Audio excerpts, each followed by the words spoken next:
सुनहु सती तब नारी स्वभाव। अच्छा, स्त्री का जो स्वभाव होता है, नारी स्वभाव, गोस्वामी जी ने यहां वर्णन किया। पति और पत्नी का जो रिश्ता है महाराज, पति और पत्नी का जो रिश्ता है उसकी बुनियाद है विश्वास। विश्वास की जड़ पर पूरा जीवन निकल जाता है पति पत्नी का।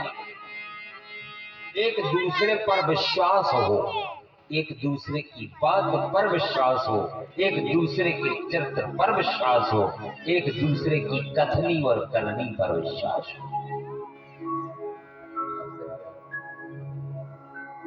सती जी जिनको अपने पति भगवान शिव की बात पर आज विश्वास नहीं था।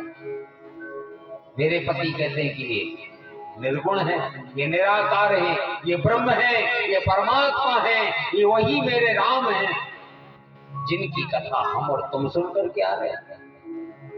लेकिन पार ब्रह्म परमात्मा अपनी पत्नी के प्रेम में इतने दुखी भगवान शंकर कहते हैं समझाने के लिए सती जी को, शंकर जगत बंद जगदीश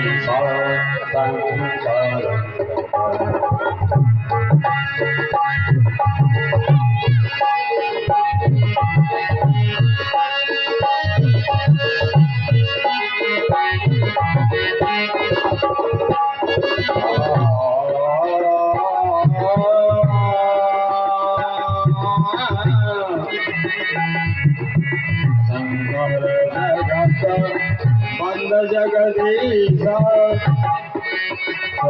नर बोली सब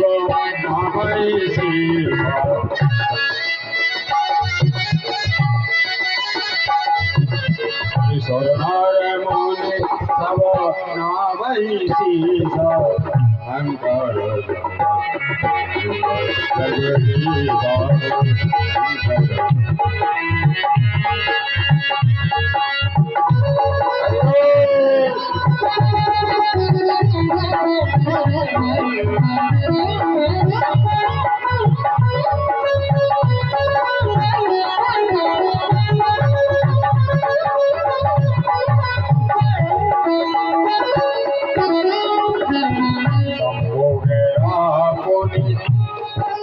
शंकर अपनी मखाना हो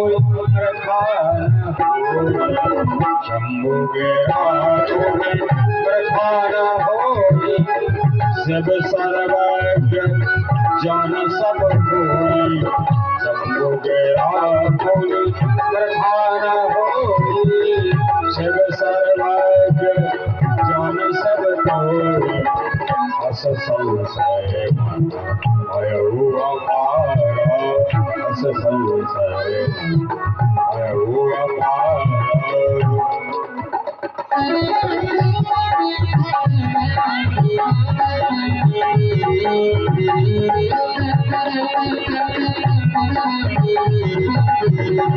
शंकर भगवान विचार करना, इतनी देवियां विराजी हैं, माताएं बहनें देवियां। बात यह है कि जब तक एक दूसरे पर विश्वास नहीं हो जाता, माताएं बहनें भी अक्सर अपनी बात रखवाने के लिए, अपनी बात रखने के लिए, अपनी बात मनवाने के लिए परिवार में कभी कभी कलह का कारण बन जाती है। मैं सबके परिवारों की बात कर रहा हूं, मेरा भी परिवार है, आपका भी परिवार है, आप सबका सबका हो भी। परिवार होना बहुत जरूरी, आवश्यक। किसी की जॉइंट फैमिली, परिवार सबका हो, लेकिन उस परिवार में एक सामंजस्य बना रहे। पति पत्नी का जो सामंजस्य होता है वो जीवन भर बना रहे महाराज। नहीं तो आजकल हमने आपने देखा है कि जहां पर विश्वास टूटने की बात आई वहां मुकदमा जाकर के खड़ा हो जाता। इसलिए मुकदमाबाजी ना हो।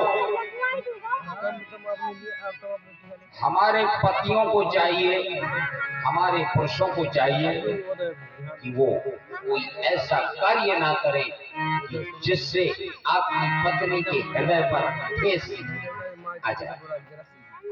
हाथ जोड़ करके प्रार्थना है, खास तौर से पुरुष वर्ग से, चाहे वो किसी भी जाति बिरादरी के हो।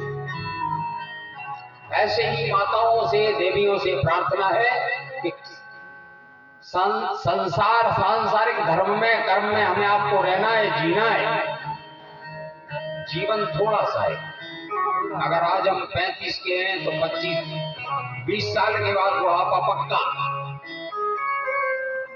एक सज्जन जन्म लेने आ रहे थे धरती पे, जमराज जी से बोले महाराज हमें भेज तो रहे हो, मनुष्य तो बना रहे हो, लेकिन ऐसा करना कि जब हमारे मरने का टाइम आने लगे तो बोले 10-15 साल पहले कोई सूचना देना, ताकि हम तैयारी कर लें, दान पुण्य कर लें, सत्कर्म कर लें, भगवान का भजन कर लें। ठीक है, यमराज जी ने कहा। व्यक्ति संसार में आ गया, जन्म ले लिया, पढ़ लिख गया, बड़ा हो गया, जवानी आ गई, विवाह हो गया, बच्चे पैदा कर लिए और जवानी भी निकल गई, प्रौढ़ावस्था आ गई, उसके बाद बुढ़ापा भी आ गया। बुढ़ापे के बाद वो समय आया जब मौत छाती पे चढ़ के खड़ी हुई। चल बेटा, पहुंचा व्यक्ति, बोले प्रभु आपने तो बहुत अनर्थ किया हमारे साथ। बोले क्या क्या अनर्थ किया? कहा कैसे नहीं किया? आपने कहा था कि हम 10-15 साल पहले तुम्हारे लिए सूचना भेजेंगे, मैसेज करेंगे। बोले हमने एक मैसेज नहीं, 2 नहीं, 3 नहीं, 4 सूचनाएं तुम्हारे लिए भेजी, मेरे पास एक भी नहीं पहुंची, किसी रॉन्ग नंबर पर कर दी होगी। कहा नहीं, बिल्कुल तुम्हारे नंबर पे। बोले पहुंची है, तुम्हें जानकारी भी है, लेकिन तुम जानबूझ करके अनजान बन रहे हो। बोले जब तुम 35 वर्ष से ऊपर के हुए थे तो हमने तुम्हारे एक एक करके बालों को सफेद कर दिया। बोले हुए थे कि नहीं? बोले हाँ महाराज, बाल तो सफेद हुए। बोले वो थी हमारी पहली सूचना, यानी पहली घंटी। बोले दूसरी नहीं बजी। बोले कैसे नहीं बजी? जब तुम 40 और 50 के बीच में थे, तुम्हारी आंखों पर हमने 1.5 नंबर का चश्मा चढ़वा दिया। 1.5 नंबर का चश्मा चढ़वा दिया। हाँ हमारा वो तो अखबार पढ़ने के लिए तो चश्मे। हाँ तो फिर वो हमारी दूसरी घंटी थी। तीसरी नहीं बजी। बोले कैसे नहीं बजी? जब तुम 60 और 70 के बीच में थे, तुम्हारे जबड़ों से हमने एक एक करके दांतों को निकालना प्रारंभ कर दिया। हाँ महाराज, दांत तो निकले थे। बोले चौथी नहीं बजी। परमात्मा बोले कब तक अपनी अपनी चलाएगा प्राणी? चौथी घंटी नहीं बजती, चौथा बजता है घंटा।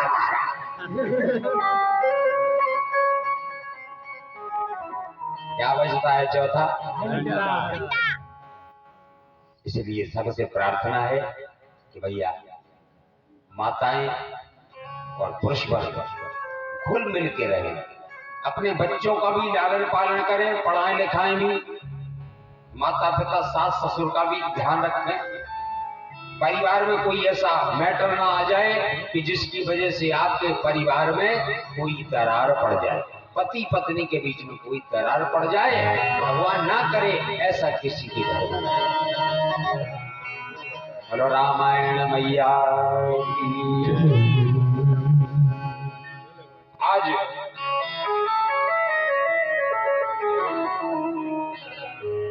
बड़ा सुंदर भाव